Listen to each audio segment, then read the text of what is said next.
At my engagement party, Grandpa grinned and asked, "Enjoying the beach mansion I gave you?" I froze. What mansion? I was never allowed to live there. Grandpa turned to my parents and older brother. Their faces went pale, and then all hell broke loose. I thought my engagement party would be the happiest day of my life, but it became the moment a single, innocent question from my grandpa shattered my entire reality. Turns out, the people I trusted most weren't just attending my celebration, they were actively stealing my future, brick by brick, right under my nose. My name's Selena, and what came next wasn't about revenge. It was about raw, undeniable justice. Have you ever felt that gut-wrenching realization that everything you thought was true was a calculated lie? Stick with me, because this story doesn't end the way they planned. The air that evening had that soft, golden haze, the kind you only get in early summer just as the light starts to fade and the vineyard settles into a hushed quiet. If I squinted, I could just glimpse the ocean sparkling down the hill, past rows of grapes and guests laughing, clinking champagne flutes. This was supposed to be my engagement party. My mom kept saying it was the moment we celebrate you, but honestly, I felt like a placeholder, a centerpiece maybe, dressed in sage green, my hair styled in soft waves, a smile pinned on my face like some stiff brooch. David, my fiancé, ever the charmer, stood beside me, deep in conversation with my cousin Kyle. Kyle, who always had a way of dominating any room he walked into, whether he was invited to or not. My dad introduced me to some board members. "This is our daughter," he'd say. No name, just daughter. Like I was interchangeable, like my name held no weight at all. The music swelled, soft jazz, blending with the hum of conversations. My mom floated by, adjusting place cards, making sure every single fork was at just the right angle. I caught her eye once, not a warm glance, just a quick check. David leaned in then, his voice a low whisper, "You look stunning tonight." I nodded, but my gaze, I couldn't help it, flicked towards Kyle. He was laughing, wine glass lifted, comfortably settled right next to David's chair, the very seat I had chosen for myself. Funny how that happened. Just last week, I'd caught snippets of conversation, my parents talking near the study. Something about a coastal property. I figured they were planning a trip, maybe investing in something new. I didn't ask. I never did. People like me, the middle child, or maybe it was just my place in that family, we learned to read the silences. To not rock the boat. To just observe. Then the clinking began. A few people tapped their glasses with silver knives, and my grandfather stood. William Hartman. He looked so elegant in his pressed navy blazer, that old military pin gleaming faintly under the patio lights. He wasn't just a guest, he was the backbone of our family, the kind of man whose words still held weight, even when the world around him seemed to move too fast. To Selena and David, he began, his voice clear, "May your union be strong, your love be kind, and your foundation steady. As steady as the beachside house I gave you 3 months ago." The air went out of the room. The wind stopped. Everything stilled. I just stared up at him. "What house?" I asked. Not loudly. Not accusingly. Just stunned. He chuckled, his eyes scanning the guests. "Oh, come on, darling," he said, a little too brightly. "Don't tell me they haven't let you move in yet." His words dropped like stones into quiet water. Every eye turned. Heads tilted. Whispering started, a soft rustle in the corners of the room, the nervous clink of glasses. My mother coughed into her napkin. My father shifted his weight. "Kyle?" Kyle just smiled. I couldn't move. My chest didn't rise, didn't fall. A house? A beachside mansion? My grandfather looked around again, his expression hardening. "It's the one in Carpinteria. I signed it over in February. It was supposed to be your wedding gift. Did no one tell you?" His voice grew sharper, eyes fixing on my father. "Greg," he said, a warning in his tone, "tell me this isn't what I think it is." No one answered. The silence stretched, unbearable. Then he simply walked off. Not dramatically, just disappointed. The party didn't end, but it changed. The laughter turned tight. Smiles became plastic. I heard someone mutter, "Maybe she knew." And another voice replied, "No way. Look at her face." David reached for my hand under the table, his palm damp. "Hey," he whispered, "maybe this is just a mix-up." "Don't," I said, pulling my hand back. I felt something hollow inside me just crack open. It was that sickening feeling when you realize the version of your life you believed in, the one you lived, was only yours. Everyone else was following a completely different script. I stood up, walked past the tables, the music, the glittering lights. No one tried to stop me. Outside, the evening air was suddenly cooler, a stark contrast to the stifling heat inside. The lights from the vineyard glowed softly, but the sky above me was darker now, like a heavy curtain had just been drawn. I found myself walking towards the pergola by the olive trees, the one my mother had always deemed too rustic for photos. I sank onto the bench, and suddenly, every little moment that had never quite made sense before snapped into horrifying focus. Like the time Mom told me not to visit the south side of town because it was being renovated. Or how Kyle suddenly started wearing that brand new Omega watch. Or the way certain topics would just drop dead when I entered a room. I wasn't angry. Not exactly. Anger is loud, it burns. This was something colder, quieter. A betrayal so deep it didn't even think it was betrayal, because it never thought of me at all. My phone buzzed. It was a message from Grandpa. "Meet me tomorrow." I think they stole more than just the house. I just stared at the words. My hand, still trembling slightly, rested on my knee, right next to the hem of my sage green dress. The diamond ring on my finger sparkled faintly under the pergola light. I lifted my hand, watching it catch the dark. For the first time that night, I let the silence truly settle. I didn't sleep. I lay on top of the comforter, still in that dress, staring at the ceiling as the fan blades spun slowly, a clock with no numbers. I watched the moonlight crawl across the wall, then fade, until the sky shifted to that cold, bruised blue right before sunrise. By 9:30 a.m., I was already on the road. The address Grandpa had sent led me through winding canyons, past wild sage and sun-baked cliffs, until the GPS finally told me to turn left onto Ocean View Drive. It was one of those street names you see in glossy real estate brochures, full of promises no one keeps. The road narrowed, palms rustled, whispering in the wind. I could smell the salt, feel it on my tongue. I knew, deep down, what this was. I just didn't know how utterly devastating it would feel. At the end of the cul-de-sac, it stood, a Mediterranean-style mansion. White stucco walls glowing in the sunlight, soft blue roof tiles catching the sky, a tall wrought iron gate curling like elegant vines. A stone path wound down to the beach, just out of sight. Flowers bloomed along the front garden, bougainvillea, jasmine, and lilacs. Lilacs. I remembered I must have been 15, telling my mom if I ever had a house by the water, I'd grow lilacs over the front pergola. She hadn't even looked up. She just nodded absently and asked my sister if she wanted more iced tea. I rolled down my window. A security guard, dark sunglasses on, a clipboard tucked under his arm, stepped forward. "Morning." "Name, Hartman," I said, my voice steadier than I felt. He scanned his list. "Are you here to see Mr. Kyle Whitmore?" My breath hitched. My fingers tightened around the steering wheel. I didn't answer. He just nodded, pressed a button, and the wrought iron gate creaked open. The driveway curved gently uphill, tires crunching over gravel. I parked in the roundabout, then stepped out, my sandals hitting the stone path as if I'd walked here 100 times. I grazed the side mirror with my hand, just to ground myself. The wind shifted. The scent of salt and lilac hit me all at once. Too familiar. Too much. I walked up the steps. The double doors were already open. A woman, tall, with a smooth ponytail, wearing linen like it was simply pressed onto her skin, came to greet me. "You must be Selena," she asked, her polite smile not quite reaching her eyes. "I'm Grace, Kyle's wife." Her voice had that polished warmth women learn at country clubs, a practiced ease. "I didn't know he was expecting company," she said, stepping aside to let me in.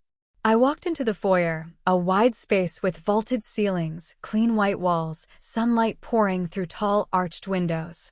Everything smelled faintly of lavender and new paint. The floors gleamed.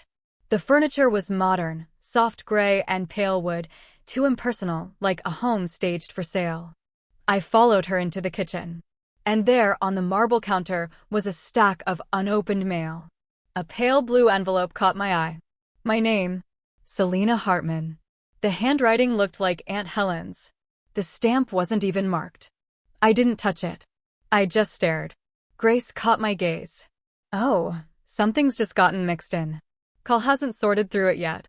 I didn't answer. Just gave a slow nod. Then I heard him. Kyle's voice, light and casual, carried down the hallway. He walked in, silk shirt half-buttoned, holding a glass of iced coffee like he was hosting brunch. Well, he grinned. Didn't expect to see you here, Lena. Lena. I hadn't heard that nickname in years. He took a sip, leaned against the counter. What brings you out this way? He asked, still grinning. I met his eyes. Why is your name on the deed? He blinked, then his smile widened, not with warmth, but amusement. Oh, so Grandpa told you. He didn't sound worried. He didn't sound sorry. Just entertained. You really think they were ever going to let you have that kind of power, he said, setting his glass down with a clink. Come on, sis. You're smart, but you're not their favorite. Never were. The room felt colder, even with the sun streaming in. He said it so simply, so casually, like it was just a line from a tired family joke, already understood by everyone but me. I didn't flinch. I didn't argue.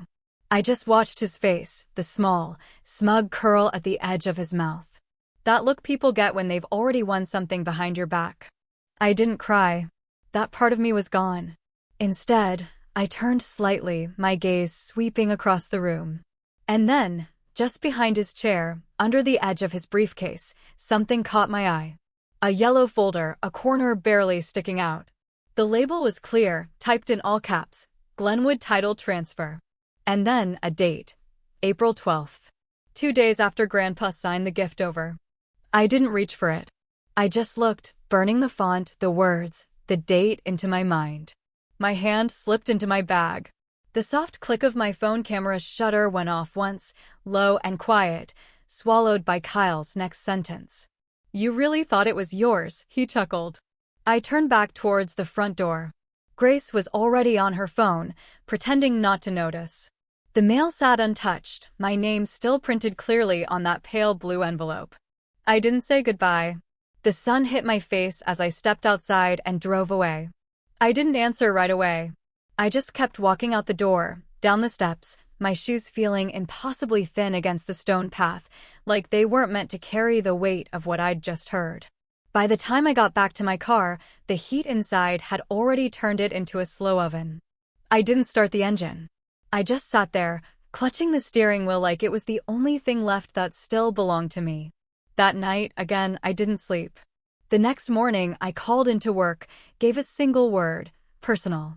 By late morning, I was on the road again, this time headed downtown.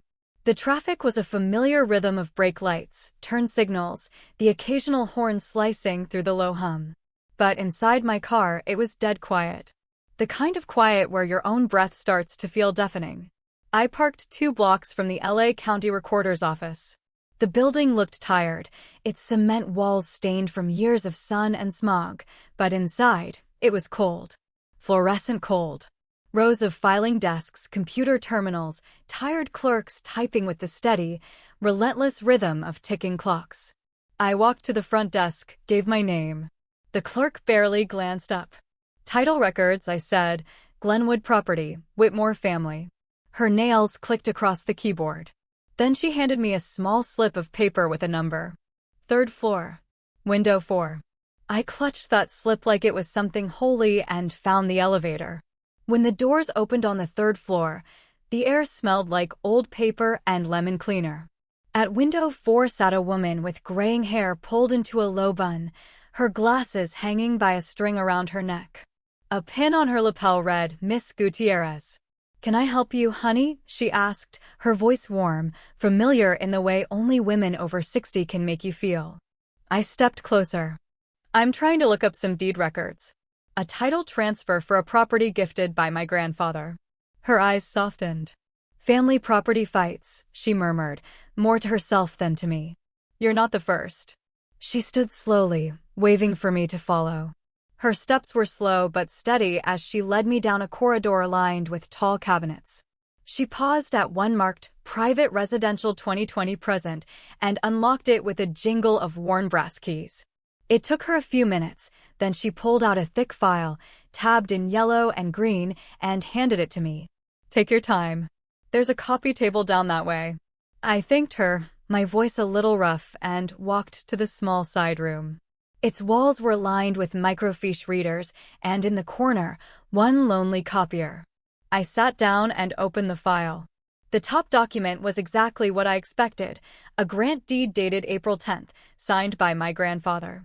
The address, lot description, and the name, Selena Whitmore, all perfectly typed. Below his signature, notarized, dated, stamped. But 2 pages later, there was something else. A second document, dated April 12th. This one replaced my name with Kyle's. It looked official. The same header, the same notary box. But something was off. I leaned in close. My grandfather's signature. It wasn't the same. Similar, yes, but not the same. Too smooth, too perfect, like someone had traced it after practicing a few times. Then I flipped back to the first deed. There, at the very bottom, scrolled just beneath the notary stamp, was a side clause, handwritten, not typed. Gift is irrevocable, to be maintained in Selena Whitmore's name for full ownership within 90 days. It was signed by Grandpa with the exact same pen as the signature above. The ink had bled slightly into the page. Real ink. Real hand. I read it twice. 3 times. Irrevocable. And that second deed, filed just 5 days after the original? It wasn't just dishonest. It was void. They didn't expect me to come here. They didn't expect me to look deeper. I made copies of everything. Scanned the clause, zoomed in, sent the image to myself, to 2 backup drives, to an email I hadn't used in years. Then I walked back to Miss Gutierrez. Thank you, I said softly. She looked up, studied my face. Find what you needed, honey? Yes, I said. More than I thought I would. She nodded gently, as if she understood everything without me saying another word.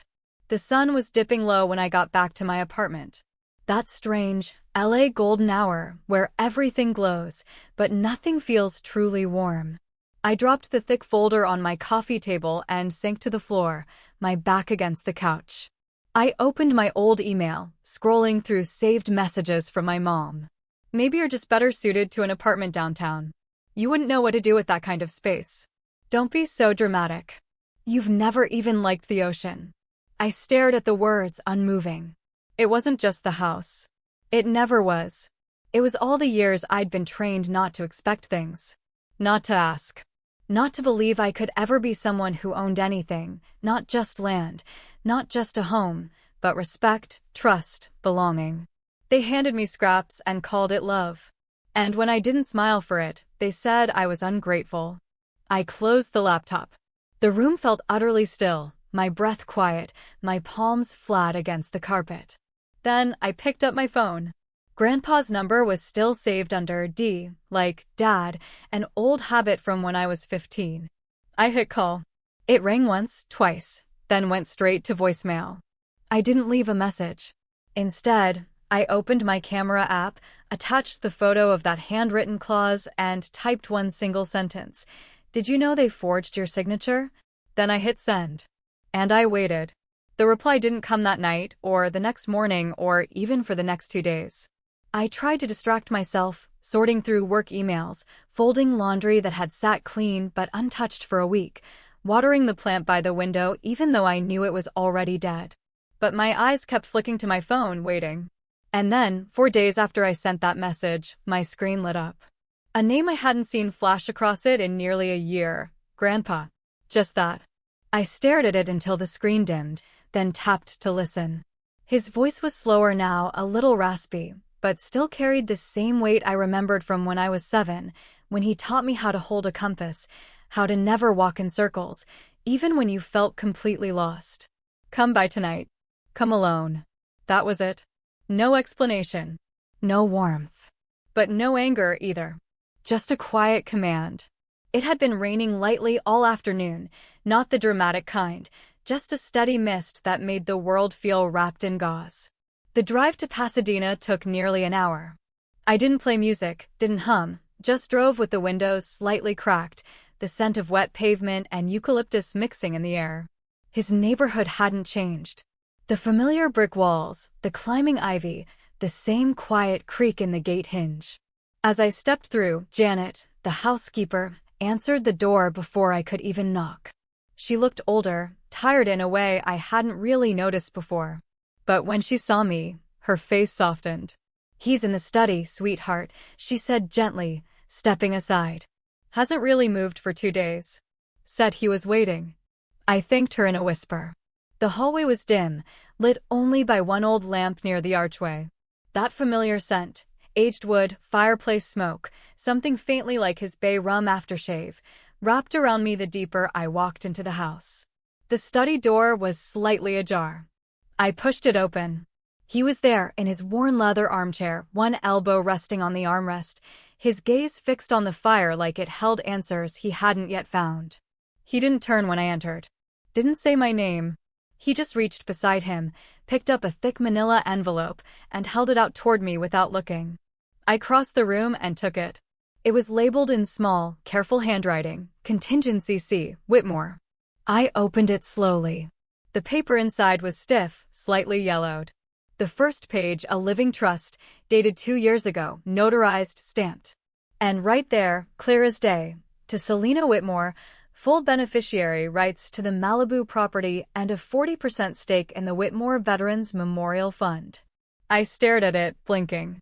He finally turned towards me then. His eyes were tired, but sharp. Unforgiving, even now. "They don't know," he said, his voice lower than I remembered, though it didn't shake. "None of them ever asked." I looked at the papers again, then back at him. "This," I whispered, "this goes beyond the house." He nodded. "I was waiting to see who would earn it," he said. "Not ask for it. Not expect it handed to them just because of blood and birthdays." I couldn't hold his gaze. For a moment, all I could think of was that Christmas I'd skipped because of a project deadline, the birthdays I'd sent cards instead of calls, the way I'd slowly stepped back, thinking distance would keep me safe from the old bitterness. "Why didn't you stop them?" I asked quietly, my voice raw. "When they filed that second deed. When they replaced me." He shifted, sighing as he leaned forward, resting his hands on his knees. "Because I needed you to see it," he said. "To know what they were willing to do. And to know what you were not." I swallowed, but the words didn't go down easy. "You think I needed to be hurt to understand?" "No," he said. "But you needed to see what they valued." And it wasn't the truth. The fire crackled between us. Outside, the wind was beginning to pick up, leaves rustling across the windows. Distant thunder rolled low over the hills. "I thought maybe I was imagining it," I whispered, "the way they'd cut me out of pictures, out of dinners, out of decisions." He didn't respond. I ran my fingers over the edge of the trust document. My name was there, printed clean, no eraser, no corrections. No one had tried to scratch me out here. They always said I worked too much, was too independent, didn't show up for the family. I looked up at him. "Maybe I didn't," I said. "Maybe I was trying so hard to build something on my own, I stopped showing up for what really mattered." He leaned back, closing his eyes briefly. "You showed up when it counted," he said. "That's what matters to me." I held the papers against my chest for a moment, pressing the envelope close, like it might ground me, anchor me to something that still felt real. Then I looked at him. "They'll fight this. You know that, right?" His lips curled slightly. "Of course. I don't even know where to begin." He turned then, opened a small drawer built into the armrest of his desk, and pulled out a faded business card. Thick cardstock, gold embossed edges. He held it between 2 fingers. "This man represented me in '84, he said. "When I needed someone who didn't blink at messy family affairs." I took the card. The name was unfamiliar, but something about the weight of the card felt old world, deeply trusted. "He doesn't lose," Grandpa said. The fire popped once, loud and sharp. We both looked towards it, then back at each other. "You'll need a real lawyer now," he said, his voice low. "Not just guts." I nodded. But inside, the fire that had started days ago, when I stood on that sidewalk in front of our family home, it was no longer a flicker. It was rising now. Quiet. Slow. But steady. I didn't sleep much after that night at Grandpa's. I lay in bed, staring at the ceiling, replaying every word, every subtle pause. There was a finality to his voice, like he'd already passed the torch and was just waiting to see if I'd light it. By morning, I was already dressed, coffee sitting untouched on the counter. 2 days later, I found myself standing outside a building in Brentwood, 13 stories tall, with weathered limestone and windows that didn't try to impress. It felt like a place where secrets were both buried and meticulously dug back up. The brass plaque by the entrance simply read, Langston Wade, LLP, Private Counsel. Since 1957. I pressed the elevator button and waited. The receptionist knew who I was the second I said my name. She stood, nodded, and gestured towards a hallway behind the main desk. "Mr. Langston will see you now," she said softly, as if I were walking into a chapel. His office smelled of old paper and leather-bound books. No sterile polish, no sleek glass walls, just dark walnut shelves lined with dusty law journals, and one lone clock ticking too slowly above the fireplace. James Langston looked up as I entered. Early 70s, maybe. Hair silver, but still thick. Calm hands. A steady voice. "Selina," he greeted me, like we'd spoken many times before. "Have a seat." I sat down, and for a moment, neither of us spoke. Then I did what I came to do. I told him everything. About the title change, the signature that didn't match, the way my name had simply vanished from the updated deed, quietly, like I'd never belonged there to begin with. Langston listened without blinking, his fingers laced across a legal pad he never touched. He didn't interrupt once, not even when my voice caught, just for a second. When I finished, I expected him to ask for details again, to clarify, to push back gently with the usual legal caution. Instead, he looked me straight in the eye and said, "You're not crazy. That deed's been tampered with. Someone knew exactly what they were doing and who they were stealing from." I sank back into my chair. He didn't ask me how I got the copy. Didn't ask what I wanted to do. He just opened a drawer, pulled out a thick file folder, and said, "Let me show you something." Inside were printouts, old records from the Whitmore Estates law firm, dates, logs, system access, permissions. I recognized one of the names instantly. Kyle Whitmore. Langston tapped the page. "Your cousin interned there 3 summers ago. Had full admin access to digital archives and filing systems, including the property registry portal." I blinked. "You're saying he could have changed it from inside?" "Not just could have," Langston replied. "He likely did. We'll know for sure soon." He picked up his desk phone, asked for someone named May to come in with a laptop. 15 minutes later, a woman around my age entered, carrying a plain gray case. No small talk. She just opened it, booted up the system, and typed like she'd done it 100 times. Langston leaned towards me. "She's the best digital forensic analyst I know. I trust her more than I trust half the judges in this county." May nodded at me, then clicked something. Her voice stayed flat, utterly professional. "Found metadata inconsistencies on the scan deed. Last modified timestamp doesn't match filing date. And look here," she pointed to a highlighted string of code. "This version was rendered using Adobe Pro, but the original file stored off-server in a cold backup shows a different name in the signature field. It's yours." Kyle's name was inserted afterward. The words sank in slowly. For days, I'd been telling myself I wasn't imagining it, clinging to that fragile hope. But hearing it like that, coded, confirmed, digital proof that I'd been erased on purpose, it made something go very, very still inside me. Langston stood. "We'll request a freeze immediately." Within an hour, a cease and desist order had been emailed to the real estate agency handling the Malibu house. The title was now officially frozen. No new owners, no movement, pending full court review. By that evening, my phone began to light up. First, a voicemail from my mother. "You've gone too far, Selina. This is family. This isn't how we handle things. You should have come to us first." I didn't even listen all the way through. An hour later, another one, from Kyle. "I can't believe you'd take it there. Legal action over a stupid house. You think this makes you look strong? It makes you look bitter. I saved both voicemails, but I didn't reply. They'd always told me silence was a weakness, a sign of defeat. But I was learning. Silence could also be power, especially when it was backed by paper and undeniable proof. That night, I sat at my kitchen table, the trust documents spread beside me. The manila envelope was still creased at the edge where Grandpa's hand had folded it. I lit a candle, not for any sentimental reason, just to break the overwhelming darkness. For the first time in weeks, I didn't feel like I was waiting for someone to rescue me, or explain themselves, or make any of it make sense. They wouldn't. But I would. Just after noon the next day, there was a knock at my door. I wasn't expecting anyone. Through the peephole, I saw him, FedEx uniformed, holding a flat cardboard envelope and a clipboard. "Signature here," he said, his eyes not lingering. I signed, took the envelope, and closed the door. Inside was a certified notice of legal arbitration. Filed by Kyle Whitmore, plaintiff. 2 weeks from now. Downtown courthouse. Case number already assigned. I held the paper in my hands and stared at that name. His name. Not mine. But this time, I wasn't the one being erased. I sat there for a long time after the FedEx man left, just holding the notice, hoping it might turn into something else if I stared long enough. It didn't. The name Kyle Whitmore stared back at me from the header, printed in perfect black ink. Beneath it, the words, "Petitioner requesting arbitration to resolve disputed ownership of the Malibu property." So, he gone and done it. Filed first. Claimed the offense.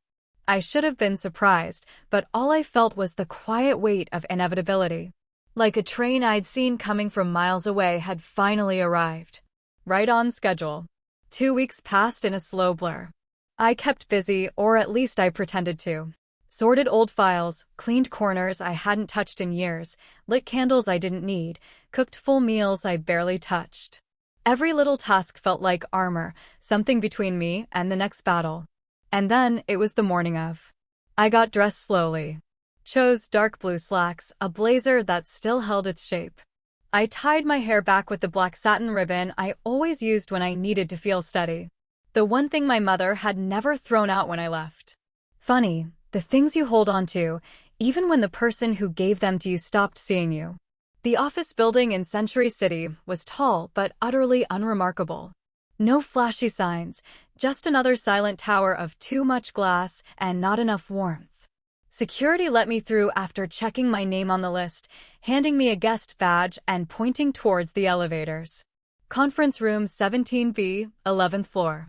The hallway outside was cold, the air conditioning set too high for comfort. Or maybe that was just me. Inside, the room stretched long, sterile gray walls, a large oval table with 12 high-backed chairs, and a carafe of untouched water at the center. 3 arbitrators sat near the head, their suits neutral, their eyes unreadable. On one side, Kyle and his attorney, some smug man with a pastel tie and a pen, he kept twirling like a nervous tick. My mother sat beside them, arms folded across her chest, her hair fixed, makeup perfect, her face frozen in something halfway between disapproval and disdain. She didn't look at me, not once. Langston took the seat beside me, calm as ever. His presence was a small comfort, a quiet reminder that I wasn't walking into this alone. Still, I felt the emptiness where Grandpa should have been, the quiet ache of it. I'd called him twice in the last week. No answer. Left messages. I wasn't sure if it was age or choice. Maybe both. The lead arbitrator spoke first, introducing the session, reviewing the structure, setting expectations about tone, evidence, procedure. Then he looked at Kyle. "You may begin." Kyle stood. He cleared his throat like he was stepping onto a stage, straightened his tie, wearing his smugness like a second skin. "Thank you," he began. "I appreciate everyone's time. This isn't easy, but when someone behaves erratically, when they lash out and put the family legacy at risk, someone has to step in." I didn't blink. He continued, "I never wanted this, but I've watched my cousin spiral. She's made irrational decisions, questioned everyone's motives, and accused us, her own blood, of conspiracy. He paused for effect, then held up a folder. These are messages Selena sent to me and others. I'd like to submit them into evidence. The arbitrator nodded. Kyle's attorney stood, handing copies across the table. I looked down. Printed screenshots, dozens of them. At first glance, they looked familiar. My name, my avatar, the tone. But something was off. Words I never used. Phrasing too sharp, too cruel. One message read, "I'll sell that house just to watch it burn. Grandpa's too senile to stop me." Another, "I never cared about family. I just want what's mine. They can rot." Gasps echoed softly in the room. The arbitrator looked up. "Miss Whitmore, would you like to respond?" I swallowed. "That's not me," I said, my voice quieter than I wanted it to be. "I never wrote those." Kyle smiled, like he already won. "I have the full logs, Your Honor. Metadata, timestamps." Langston stood slowly. "With respect, we'd like to reserve full rebuttal until later in the session." The arbitrator nodded. We moved on to procedures, legal positioning, chain of custody. I barely heard it. All I could think about were those words. The way my mother looked at the printouts, like they confirmed every suspicion she'd ever whispered behind closed doors. I kept thinking, he came prepared. He had help. He's playing the long game. I felt tired. And then, just before the break, the door creaked open. Everyone turned. Grandpa. He stood in the doorway, a little bent, but steady, holding his cane in one hand and a small black flash drive in the other. Langston nodded towards him, but Grandpa didn't look at anyone but me. I stood. He walked over. No words, just placed the drive in Langston's hand and then sat down slowly beside me, in the chair left open. Then he finally spoke. "Let's all stop pretending." His voice wasn't loud, but it cut through the air like it had teeth. "I may be old, but I'm not blind. And I've got ears in places you wouldn't believe." He looked at Kyle. "You think the world doesn't talk when you think it's not listening? You think no one sees you brag over drinks with lawyers or record the mess you leave behind?" The room fell so still it hummed. Langston plugged the drive into his laptop, turned it towards the arbitrators, and hit play. The first voice was unmistakably Kyle's, casual, cocky, laughing. All I did was swap a file and boom, she's off crying in her little condo. Easiest con I ever pulled. Someone at the table sucked in a sharp breath. Another clip. Different location. Same voice. She was never going to do anything. Selena's soft. Always was. Give her a little scare. She folds. Langston let the recordings play, one by one. Then came the screenshots. The real ones. Messages I had actually sent Grandpa. "Are you sure you're okay signing this? I just want you to be comfortable. I'm not rushing anything. This place means more to you than anyone. I love you. You're the only one who's ever really seen me." My throat tightened, but I didn't speak. There was nothing left to say. Kyle looked pale, paler than I'd ever seen him. His attorney leaned in, whispering fast. My mother sat stiff as marble. The lead arbitrator leaned forward. "We'll reconvene tomorrow for final statements, but I'll say this." He didn't look at anyone in particular, but his words were for everyone. Truth has a strange way of surfacing. And for the first time in that cold room, I felt like I wasn't the one on trial anymore. Truth has a strange way of surfacing. The room had emptied out, one by one. The lawyers, the assistants, even Kyle. Like smoke fading after a fire. Only Langston and I stayed behind. I didn't want to move just yet. The seat beside me still held the warmth where Grandpa had sat just minutes ago. Langston leaned toward me, his voice soft, steady. "You okay?" I nodded, even though the answer was far more complicated than that. My hands rested flat on the table, still remembering the chill of those printed lies and the shocking weight of a flash drive that had changed everything. Outside, the light had shifted, late afternoon creeping into early evening. The world didn't know yet that something had broken in here, and then completely reset. We returned the next day. Same building, same elevator, same sterile gray conference room. But something felt different. Kyle was already seated when I walked in. He didn't look at me.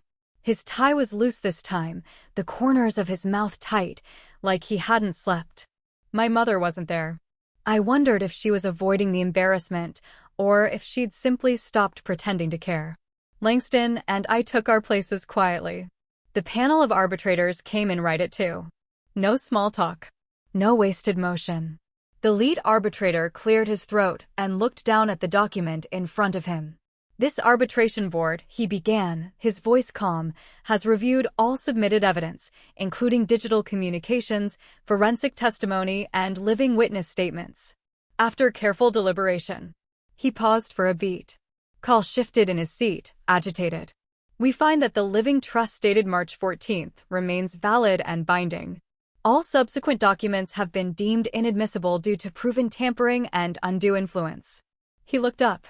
All property rights pertaining to the residence at Sandbar Cove are to revert to Selena Whitmore. Effective immediately. My breath caught. Not in triumph, no. In a quiet, profound relief. The kind you don't show. Because the battle might be over, but the wounds were still fresh underneath. Kyle muttered something under his breath. The arbitrator raised an eyebrow. Excuse me. Kyle straightened in his chair. This was rigged, he hissed, louder now. She had help. Manipulated my grandfather. Played the victim.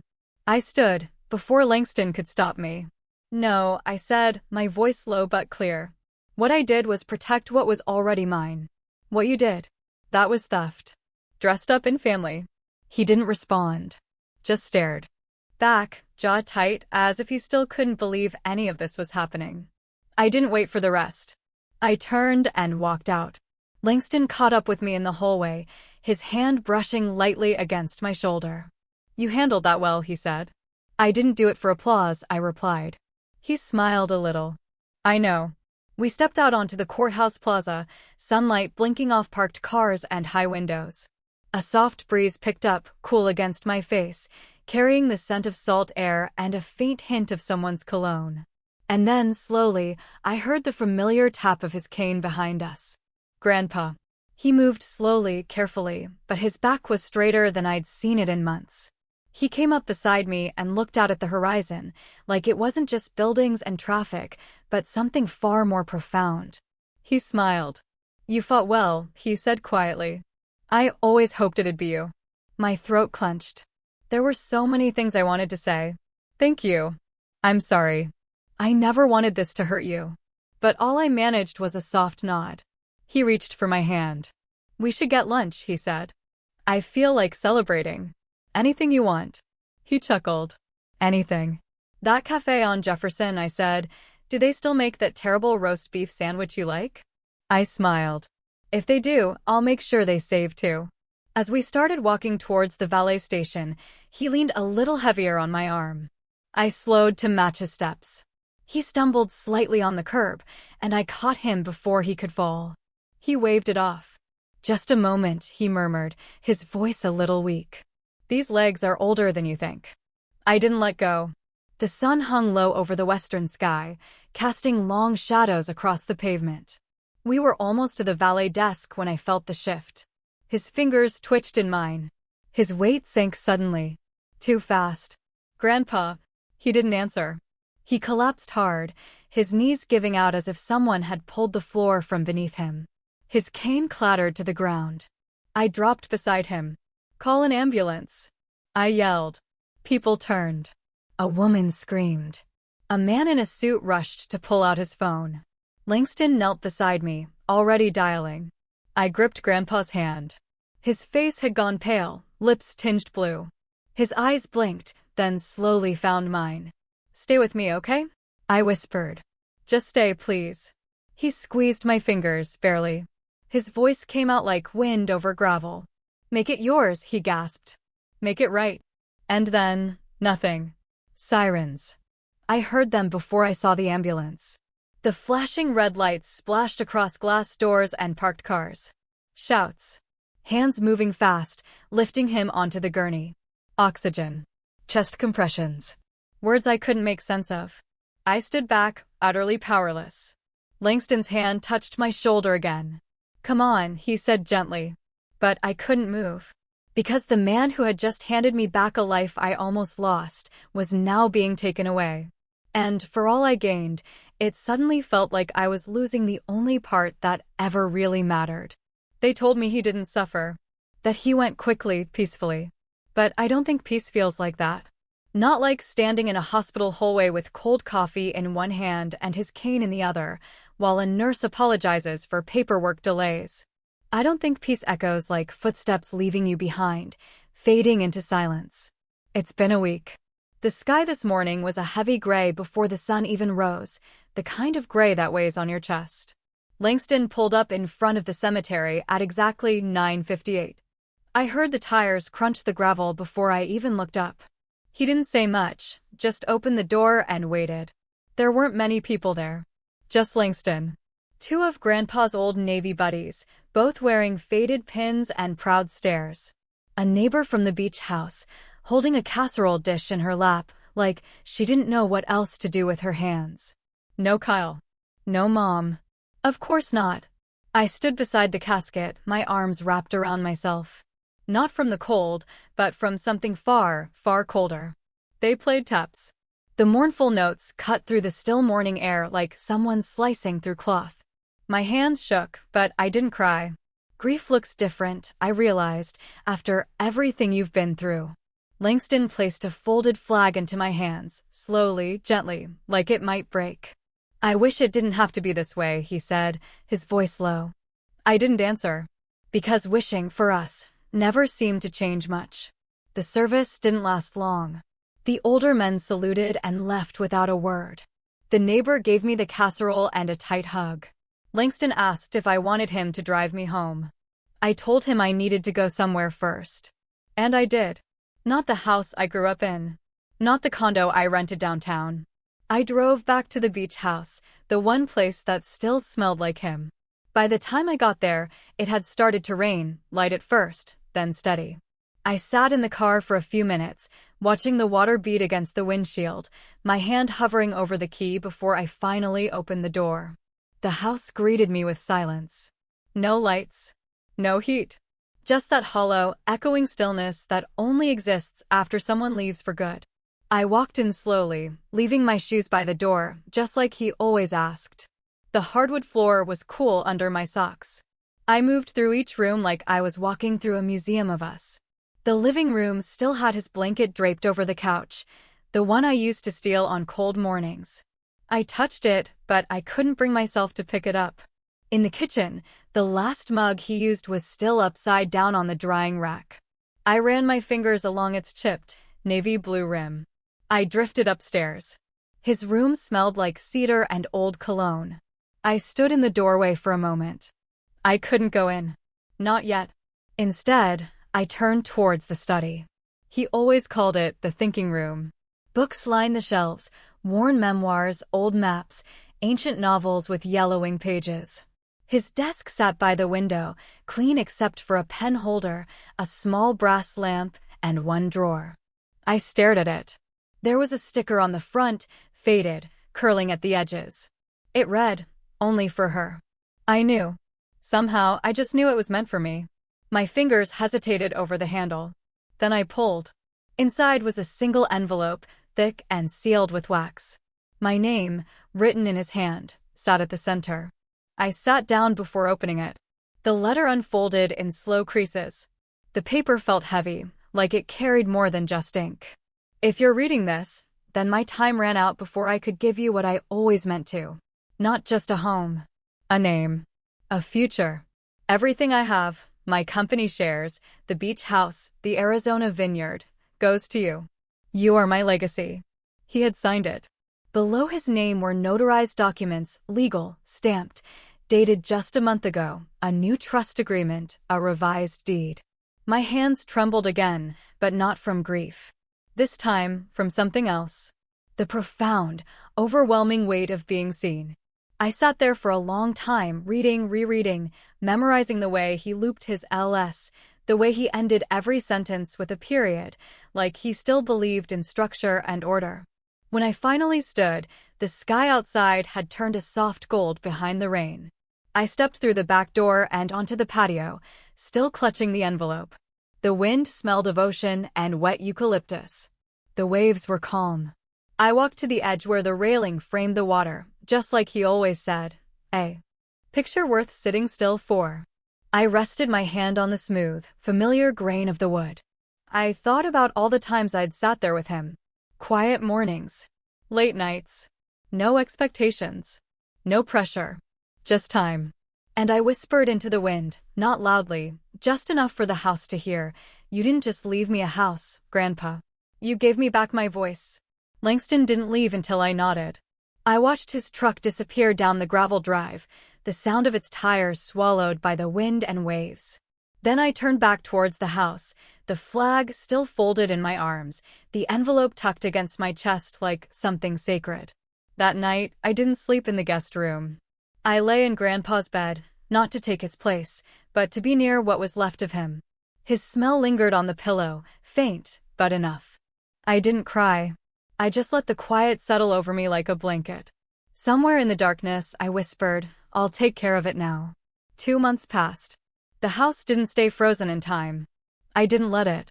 Bit by bit, I peeled away the heaviness. The heavy drapes came down. Light flooded in. I repainted the walls in warm, living colors: honey, clay, soft olive. Not the sterile whites Grandpa had preferred. The silence, too, changed its texture. It no longer echoed. It hummed. I didn't hire a decorator. I worked with my hands, sanding old banisters, oiling the porch swing, learning how to fix plumbing with YouTube tutorials and stubborn determination. I kept the blanket on the couch, but I mended the torn edge with blue thread. He wouldn't have minded. He always said things didn't need to be perfect. Just honest. That morning, the doorbell rang. I opened it barefoot, still holding a cup of tea. The breeze carried in salt air and jasmine. On the porch step sat a bouquet of orange ranunculus in a mason jar, a note tucked beside them, "Still watching the tide for you. Proud Elle." I smiled. I set the jar on the entry table next to the shell Grandpa and I had found after a storm. I walked barefoot across the floor I'd scrubbed clean myself, each plank now glowing softly in the morning sun.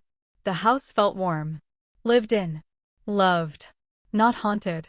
Later that afternoon, I changed into a simple navy dress and tied my hair back. I glanced in the mirror. Still me, just steadier. I grabbed the small folder from the side table, slipped it into my bag, and drove towards town.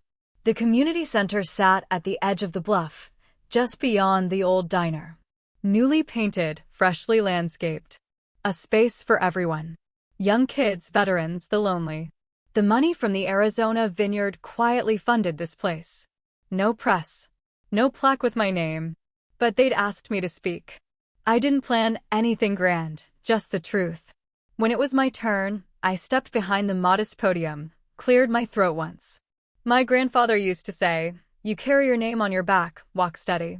Some people smiled. A few looked down. Sometimes I continued, "The family you're born into breaks you. But the legacy you build with grace? That's unshakable." The room was quiet at first, then a slow ripple of applause. Nothing loud, nothing staged, just real. I saw a few older men nod, caps in their laps, medals pinned neatly on their jackets. They didn't say much, but their eyes met mine. And I knew. When I got home, the sky had turned soft, the kind of pale pink that only appears in coastal dusk. I parked the car, kicked off my flats near the door. Just as I reached for the handle, I heard it, a knock at the side gate. I wasn't expecting anyone. I crossed the porch and stepped outside. The air was cooler now. Standing on the other side of the gate, awkward and uncertain, was a girl. Maybe 17. Her hair in a loose braid, a backpack slung over one shoulder. I recognized the eyes. Kyle's daughter. She didn't smile. She just looked at me straight. "He told me you were the enemy," she said quietly. "That you were selfish. That you ruined everything." But he never looked me in the eye when he said it. I wanted to see for myself. I didn't move. I just watched her. She hesitated. "I don't want anything. I don't think he told the truth." I thought of the key still under the mat, the one Grandpa used to joke about, just in case someone honest ever knocks. I bent down slowly, lifted the mat, picked it up, and placed it gently in her hand.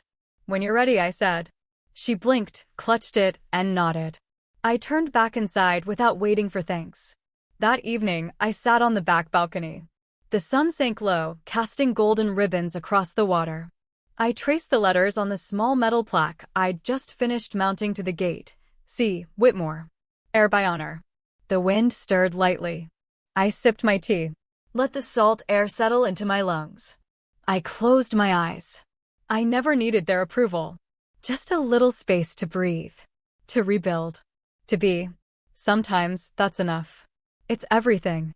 Have you ever discovered a truth that shattered everything but ultimately set you free? Tell me in the comments. I read every single one. Thanks for watching. Take care.